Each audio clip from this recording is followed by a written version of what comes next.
So here we are, Daniel lesson 3. And you know that the last 2 weeks we have spent looking at the whole book of Daniel, just to get a big picture, like just kind of skimming through it and gathering some of the major factors and trying to get a picture in our head of what it all looks like. And this week we're going to start going back and just doing chapter by chapter and seeing how it all fits into the big picture. So when we did those, all of the chapters, we discovered that Daniel 1 through 6 was chronological, correct? Yep. 1 through 6, chronological, and it was basically the timeline of Daniel's life. And then when we looked at 7 through 12, those chapters fit chronologically within 1 through 6. Okay. So once we figured that out, it was like, okay, now I understand. No, I don't really understand, but I have a better picture of this, right? Okay, so this week we're just back to chapter 1 and moving through and seeing what we can learn more in depth in chapter 1. So if you want to take a look at Daniel chapter 1, the first 2 verses, and what do we see about when this happened? When does it take place? You know this already. It's just kind of review. Yeah. Third year of Joachim's reign. Mm-hmm.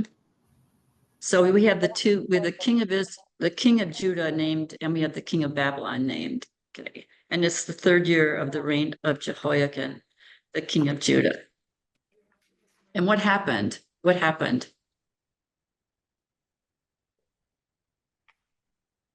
Nebuchadnezzar besieged Babylon, besieged Jerusalem. Yeah. Correct. Yes. So now our question is, we know when this happened, but the question is why? Why did this happen? How did Israel get to this point? So this is the journey that we're going to take a look at this week to see how did they come to be taken captive? Because of their disobedience. Well, Carol just summed it right up. Sorry. No.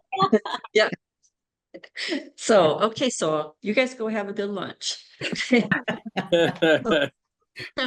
No, that's exactly true. Okay.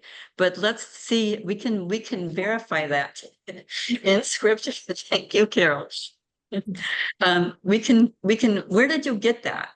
Okay. From the Bible. From the Bible. Excellent.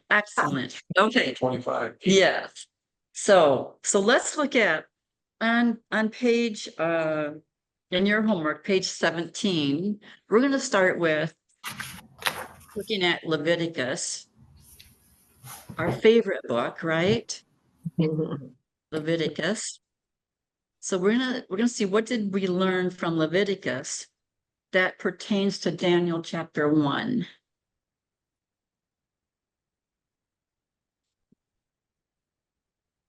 What is Leviticus about? Yes. What not to eat. So did you guys find anything in your lunch today that was listed in Leviticus that you should not be eating? No. Okay, they're good. Okay, yeah. Okay, New so Testament people. yes, what did you learn from Leviticus about what they were to eat and what not to eat and why? Extremely complicated. It's extremely complicated, yes. However, if you look at verses 44 to 47 of chapter 11 of Leviticus, Right. it kind of sums it up.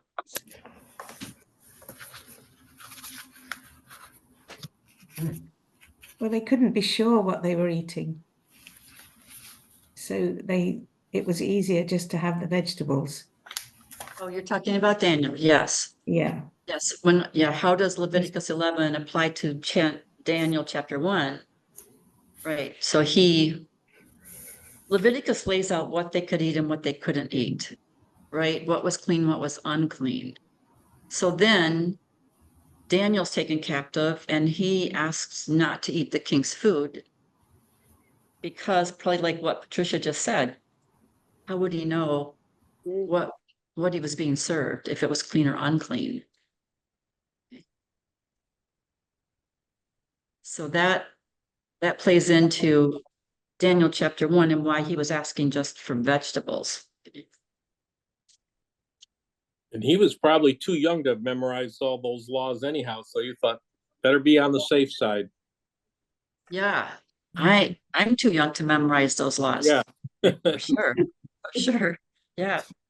Okay, so now let's move to Deuteronomy. Deuteronomy, on the same page in your homework, page 17, Deuteronomy chapter 6. We're going to look at what did we learn in chapter 6 and how does that relate to Daniel chapter 1?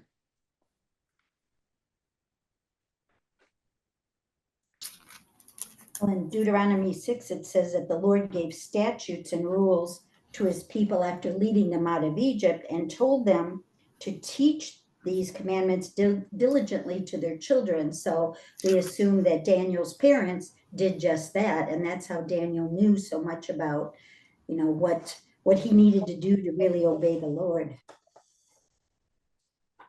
Yeah. And this is where he posted it. Adam posted on Mount Ebal, just so everybody could read it.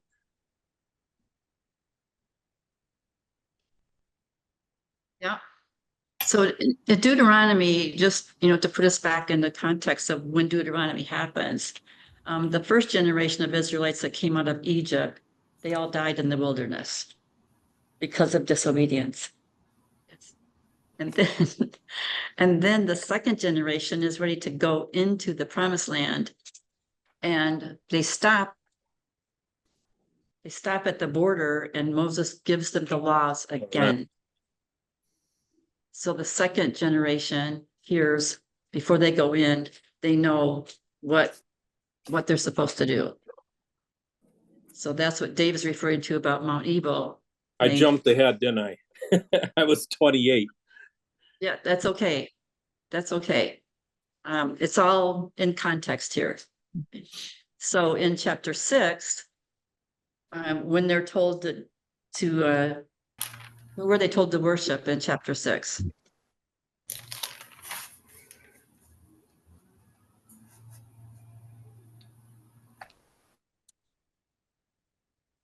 The Lord your God. Yeah, not a trick question. Okay, yeah. And I should have said, who are they told not to worship? Yes, other gods. This is all the very basic instruction that the Israelites have had and have grown up with, and this would be Daniel. So chapter 6 in Deuteronomy is really, really interesting because it's such a good pattern for our lives, right? So if you have children, what are you trying to do with them? Teach them to obey. Teach our children.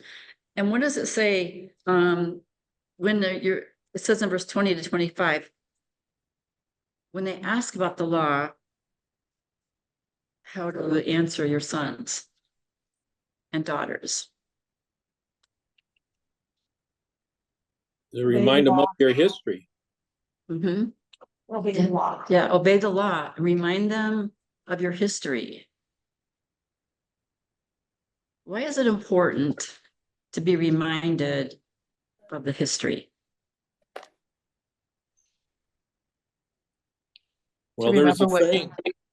Oh, I'm sorry. No, go ahead. I was gonna say there's a saying that those who forget their history are doomed to repeat it. Yeah. Yeah. Cheryl said that's a good one. You do. Yeah. It is. If you forget your history, you're doomed to repeat it. And what was their history? Kind of. Slavery in Egypt. Mhm. Kind of a cycle of disobedience, punishment, obedience, and back again. Back again. Right. Right. So they didn't always learn from their mistakes. Been 40 So we years have- being in the wilderness because they disobeyed. Right. Yeah. Exactly. Exactly. So that whole first generation, you would think that seeing how God brought them out of Egypt, part of the Red Sea, took care of them, would have been enough, but it apparently wasn't. So then the second generation, now they've come into the land and they've been told, teach your children. And again, we mentioned that Daniel obviously had been taught. He had been taught the laws. He had been taught what not to eat, what he could eat. He had been taught to not worship other gods. So, and remember, how old is Daniel? About 15. 15. 15 or 16. So he's apparently had a good, solid teaching from his parents or from someone. So when he gets there in captivity, first thing he does is decide not to eat the king's food because he couldn't know if that would be unclean or clean. So it's good to look back and see what, in Daniel's situation, then why is he responding the way he is? Because of the laws of what you can eat, what you can't eat. He knows those laws. And then about which God do you worship? So he's got a good, solid background. Okay, now look on page 15. Let's look at Deuteronomy 28. Deuteronomy 28.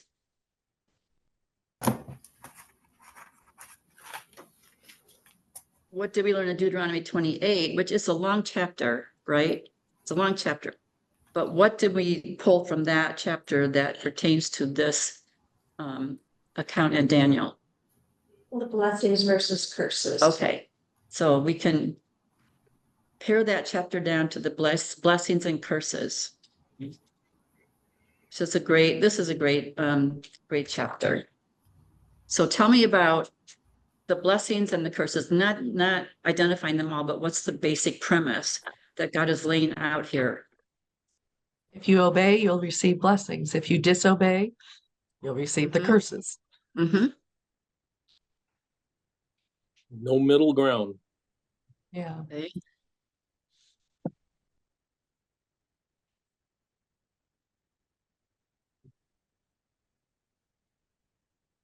If you look in verses 36 and 37 and like 49 to 50 something here, what do you see as far as like the prophecy about what would happen to the Israelites?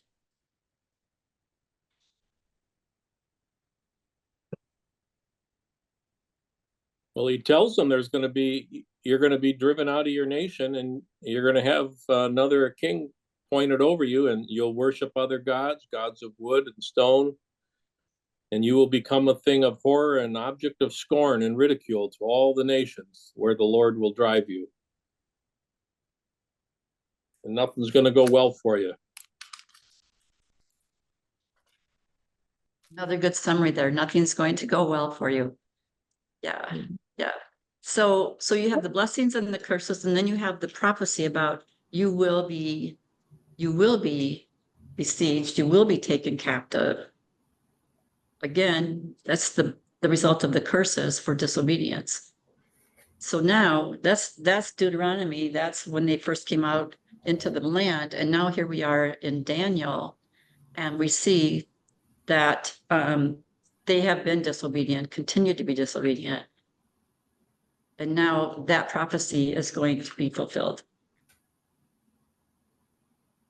There was a verse in Kings that you looked at, if I can find where that is. 2 Kings, on page 16, when you looked at Kings, what did you learn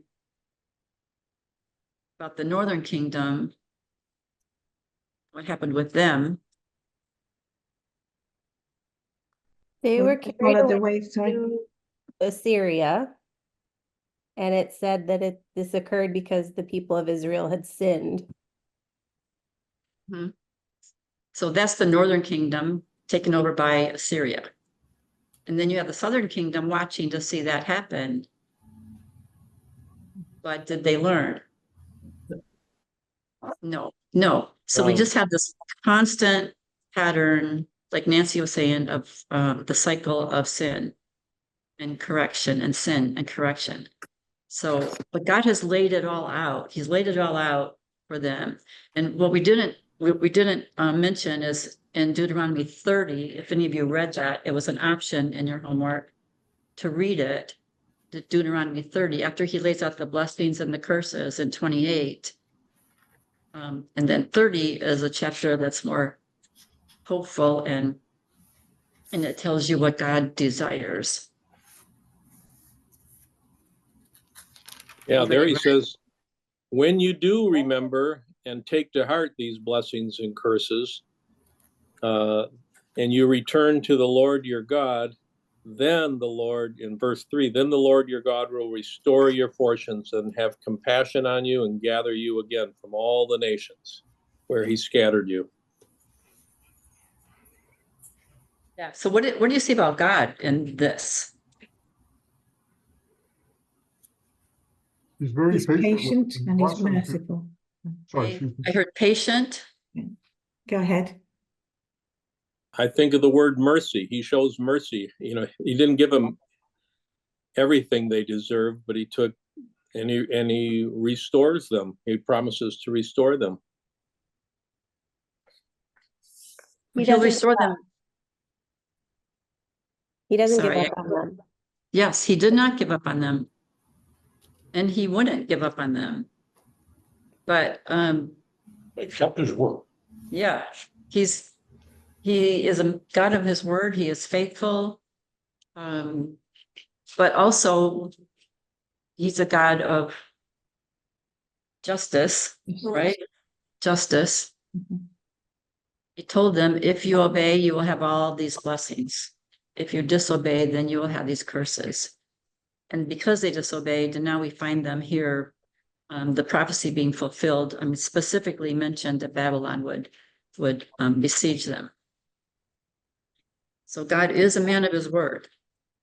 We tend not to hear as much about judgment and justice as we do in love and mercy, though. You ever notice that?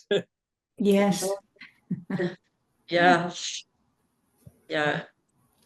But can you think about it? When he's a God of justice, he's also a God of love. Okay. In that justice, he's a God of love. And in that justice, even in their being taken captive, he says, I will bring them back. I will bring them back. And again, why are they being taken captive? Because of their disobedience. Yeah, they're disobedient. So how are they going to learn to be obedient without some consequences? So his motive and the consequence is to bring them back. To bring them back. I like the promise, this is in Deuteronomy 30, that I had written down, that if you love the Lord your God and keep his commandments, then he will bless you in the land you are entering to possess. So he wasn't just going to leave them in exile. He was going to bless them if they turn to him. Yes. Yeah. Yeah.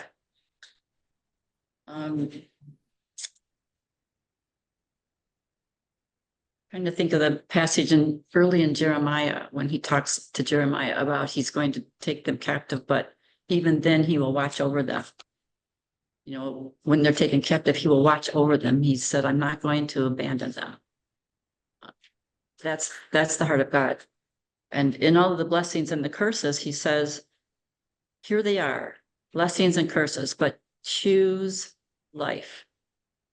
Choose life that you and your children may live.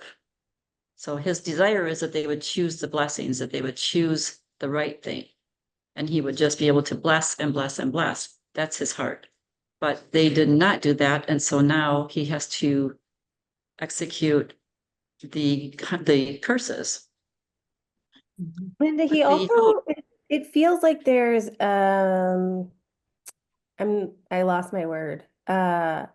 like there's a spotlight, this is what I'm going with, on the part where if you are obedient, if you follow me, there is blessings. Because even in Deuteronomy 6, it talks about there's righteousness for us if we are careful to do all of these commandments. And like he has to talk about the consequences, but there is that aspect of like repeated, I will bless you, I will bless you, I will bless you if you just do this. And I think that's really lovely because he just tries to remind us that if we're faithful and obedient, this happens, even though there are consequences if we don't.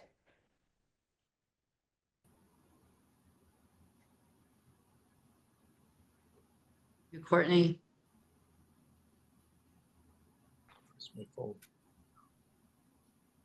anyone have any illustrations from our own life about God wanting to bless us?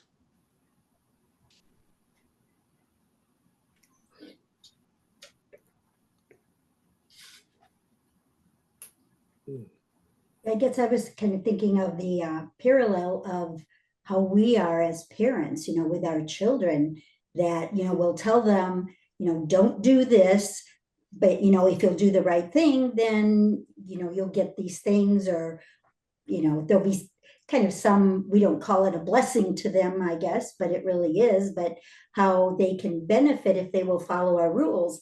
And it really breaks our heart when they don't follow them, and then we do have to discipline them. And I can see God here feels the same way too, that he doesn't want to have to discipline them. He really wants them to follow the rules, but they don't.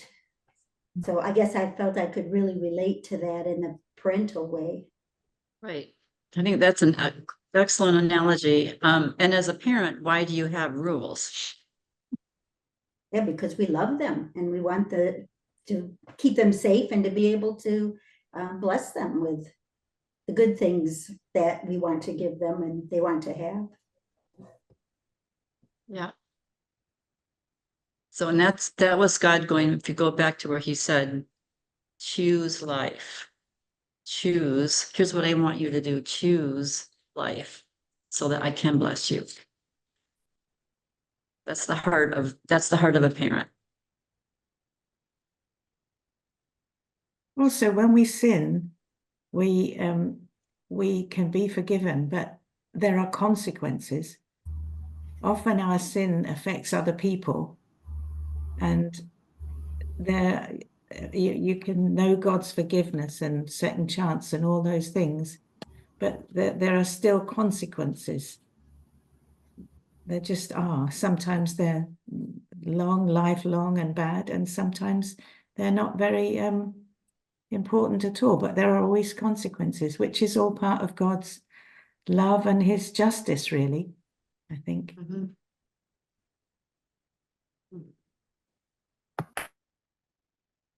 There's always restoration. It's always restoration. So yeah, if we sin and then there are consequences, but then there's always forgiveness and restoration. But sometimes you're right, those consequences continue, but we can live with that. Right? We have the restoration and redemption, and yeah, so God is not ever going to leave us without that option.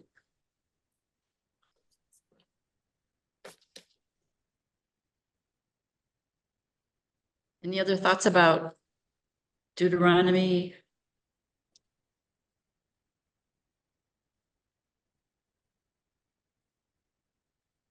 Okay, so let's take a look at this chart on the 3 sieges of Babylon. This is it's a lot of information. It was a lot of scripture. But if you can take a look at the chart, we're not going to go through the whole thing like in detail, but if you can take a look at the chart in generally, what does it show us?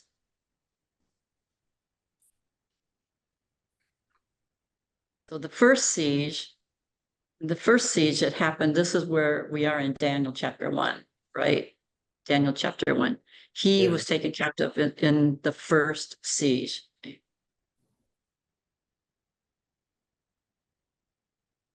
So what does that look like according to your chart?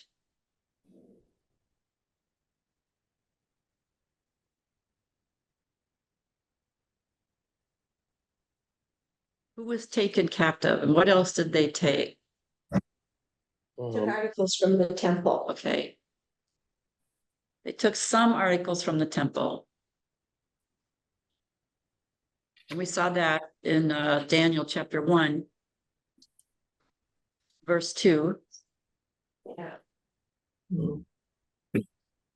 It was interesting because almost every siege followed the same pattern. Like I was writing almost the same thing with just changing the names every so often, you know, with the kings, but they all did evil in the eyes of the Lord. They were all taken captive to Babylon, and articles from the temple were taken, and then two of them, the poorest of the poor people, were left. So what does that show you? What's the progression of these 3 sieges? When Blythe, when you say in the 2 of them, the poorest of the poor people were left. Yeah. On the first one, I wasn't sure. I thought only who was left was Jehoiachin, the son, it looked like. I wasn't sure if that was right. But then the second one, it definitely said the poorest of the poor were both left. What do we know about Jehoiakim, the first siege? What do we know about him? Was he taken to Babylon? Yes. He was 25. Reigned for 11 years, did evil, was captured and taken to Babylon. Okay, so let's look at, I'm trying to think what verses it was. Second Kings 24:1.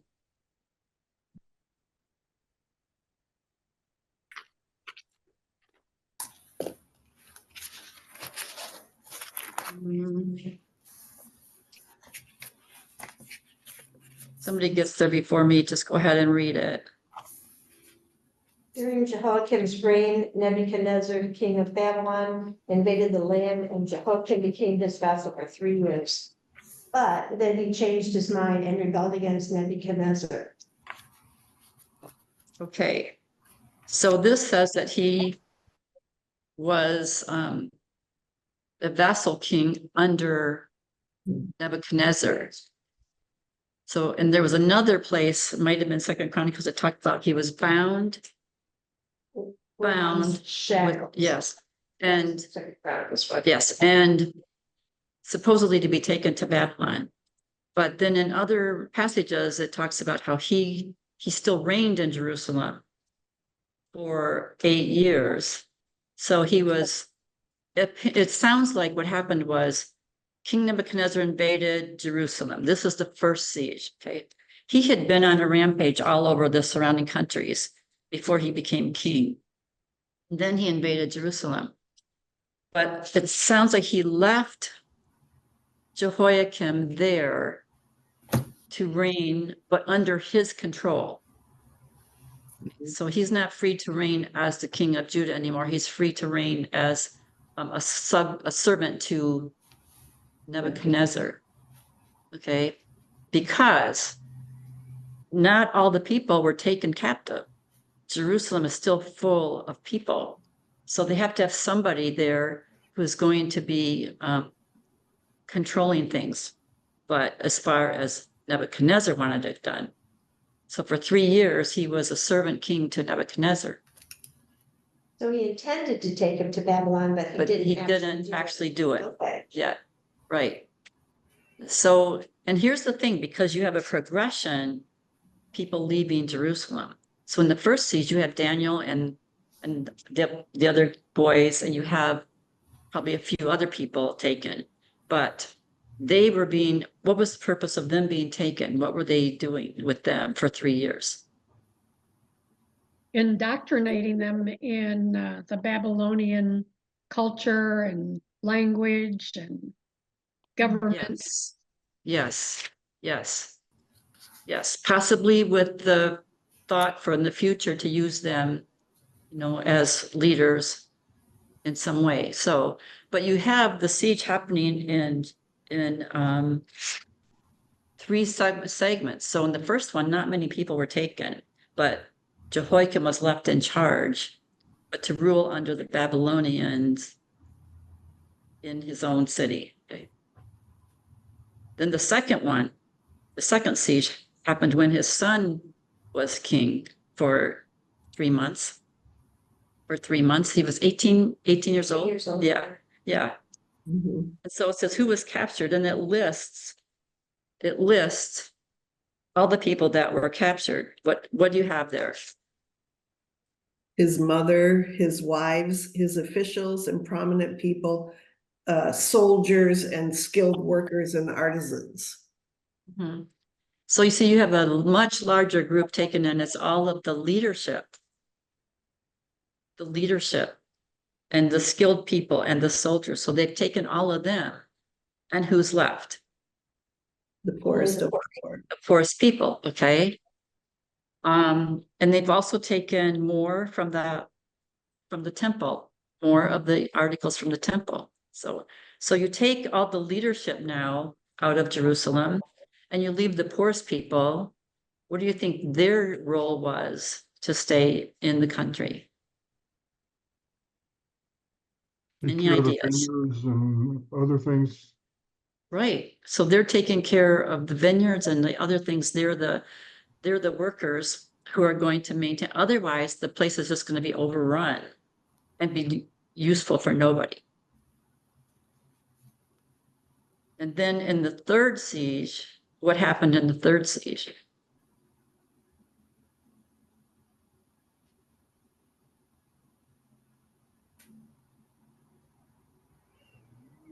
During the second siege, didn't they have a King Zedekiah? Was it he left as the king for that? No, his uncle. So he's the next king after Jehoiakim. Right. Yes. So he's the one ruling during the third siege. Right, right. And he's 32 years old. That was like a 2-year siege. Mhm. Mhm. That one was horrible, where he was taken to Babylon and they killed his sons in front of him and then put his eyes out, bound him in shackles. It was gross, pretty horrible. It was also worse because they not only took articles, they set fire to the temple that time in royal palace. They And the house, yeah, they leveled the place, the walls, yeah, everything. right. Mhm. Yeah, when you hear, we've always heard about the temple being destroyed, right? Well, this is what happened. This is when it happened, 586 BC, and the temple was burned and totally destroyed. It took them 2 years to do that. And then you have the rest of the people being taken. And all the articles from the temple are taken. And again, you have some of the poorest people left to maintain the land. So this chart shows you that this is the fulfillment of the prophecy that we read about in Deuteronomy. Yep. You know, in Deuteronomy 28:29, when he said, if you don't obey me, if you obey me, I can bless you, but if you don't, then here are the curses. And here's what will happen. And it talked about Babylon taking over and destroying the city, totally destroying the city.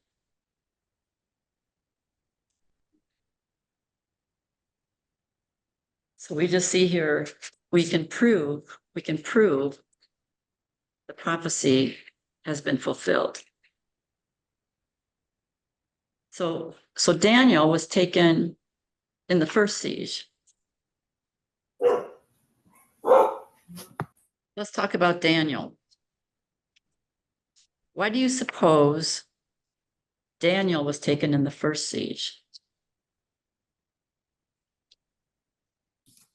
Because they were looking for youths without blemish, of good appearance and skillful in all wisdom, endowed with knowledge, understanding, learning, and competent. He fit the bill. They were looking Okay. for a specific kind of people, men to take, and he fit into that. And they were going to train them, indoctrinate them.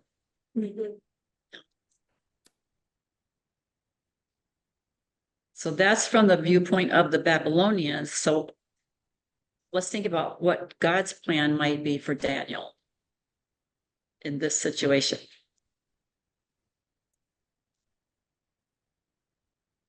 I see them being taken, the Israelites being taken captive, but obviously there were still individuals who were still obedient and serving the one true God. And that's where the Lord then uses Daniel and his friends, because they are part of those people who are still obeying God.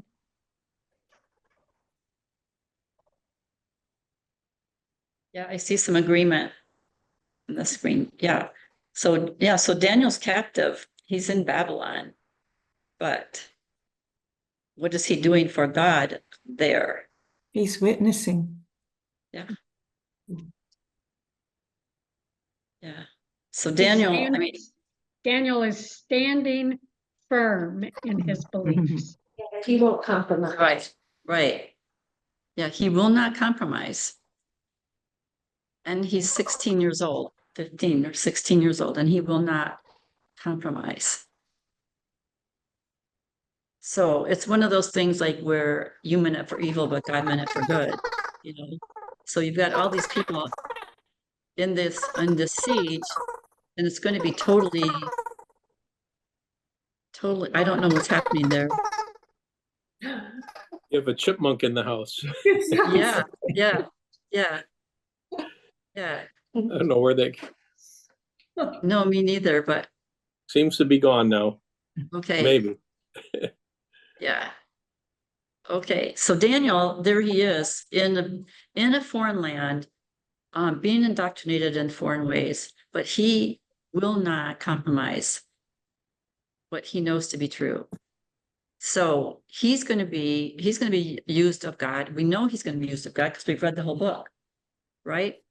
So there he is, a bright light for God in Babylon.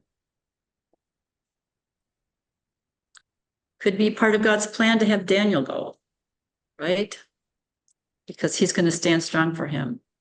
Because what, according to Deuteronomy 30, what's God's plan? To restore Israel. Yeah, restoration. Yeah, restoration.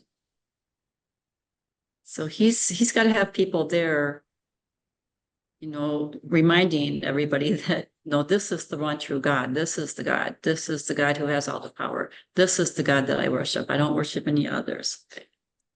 And according to Jeremiah, how long were they going to be in captivity? 70 years. 70, yeah, 70 years. And when we looked at the whole book, we saw that timeline, Daniel's life. How long was Daniel in captivity? 69 of them. We know for sure. Yeah, 69 of them. So that whole time, God has Daniel there witnessing for him. So. And one of the blessings that God gave to Daniel during that time was, God gave Daniel favor and compassion in the sight of the chief of the eunuchs. So that was a blessing because he remained firm. That was one of the blessings that he received. He received favor in the sight of the person over. Right. So that he was agreeable to them having vegetables. Right. So God is with Daniel God is protecting Daniel. He has not left him. So what else, what did we learn then about Daniel? What did we learn about God?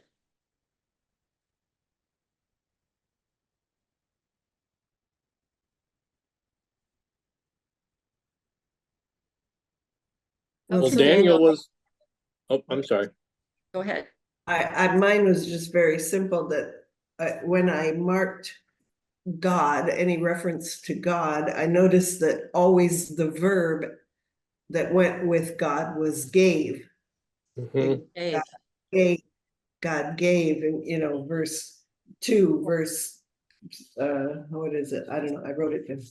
Every time, verse 9, verse 17, it always says God gave. And I just put that under what we learn about God. He's giving. that's good. That's good. God gives. Mhm. Yeah. Daniel But was Daniel's obedient. in captivity, and God still gives him. Courtney, were you saying something?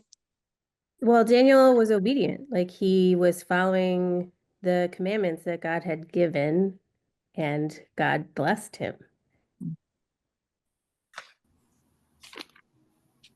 Even in impossible situations.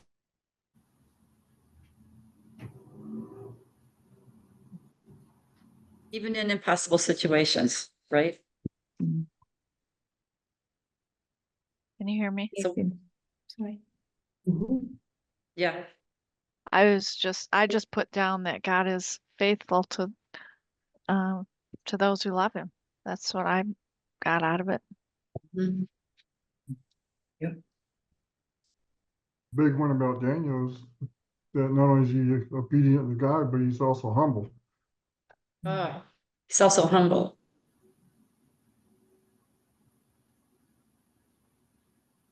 So he wasn't spared captivity, and he wasn't spared the lion's den and all those things, but God did spare him. God took him through those and stayed with him and used him in those Mhm. awful circumstances that we think, fancy being in captivity for 69 years. But God blessed him, it says, with more skills and learning and also wisdom, and used him. Mhm.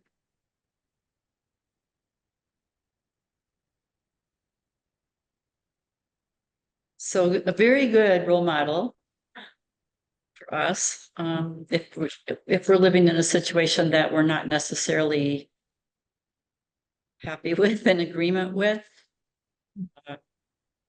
but how do we live in that situation? How do we represent God? That's the thing. Representing God in every situation and not backing down and not just giving in as, oh, well, we're here in Babylon, so we'll just do what the Babylonians do. Or when in Rome. I was just thinking that. So Yeah. when in Yeah. Babylon, do what the Babylonians do. Yeah, when in Rome. Right. Right. Right. And there were probably some who did just go along to get along. Mhm. It's hard to imagine that there were only 4 of these young Yeah, right. Israelites taken in captivity for this purpose, but these 4 stood. Mhm. And when you think that they're in captivity for 70 years, so you're going to have generations born in captivity. So then how important is Deuteronomy 6? Deuteronomy 6 said to teach your children. Teach your children. So those born in captivity are going to need to learn about the history of Israel, and they're going to need to learn about the God of their fathers. And parents are going to be responsible for doing that.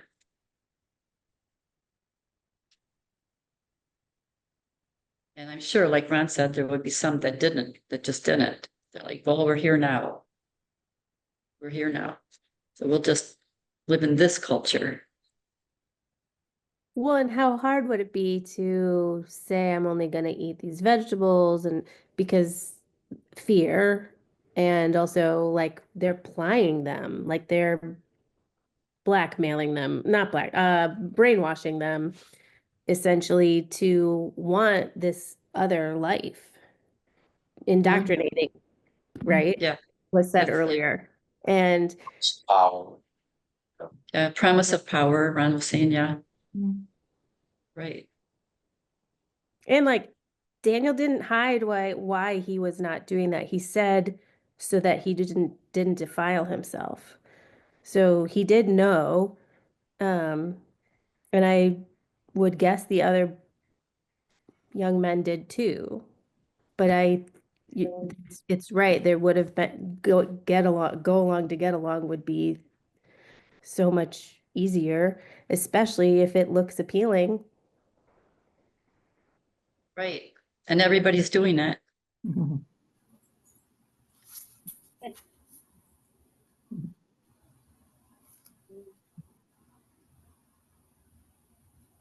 I'm assuming in all of this too, that in addition to reminding your children of all the laws and the statutes, they had to have reminded them about God's covenant with Israel and that he will stay true to his covenant, even if they don't do his part. And so they do have that hope that Israel will be restored when they don't know. Right.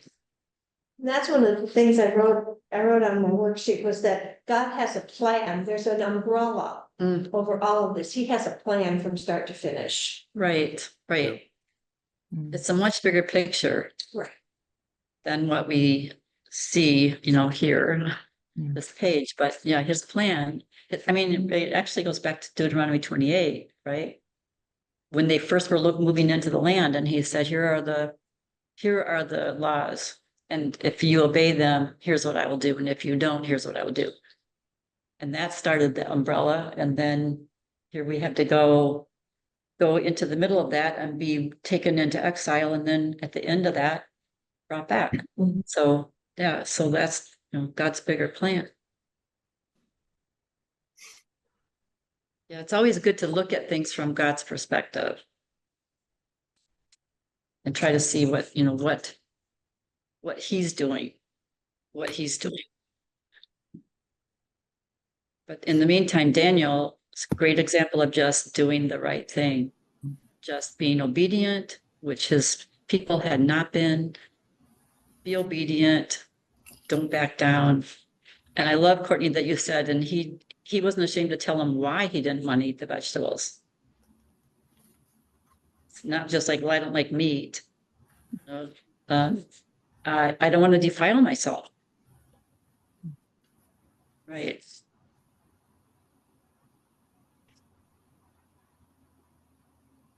So this week we have to dare to be a Daniel.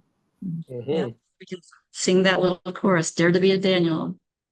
Yeah, dare to have a purpose firm and dare to make it known. Well, Daniel and God, good team. Good team.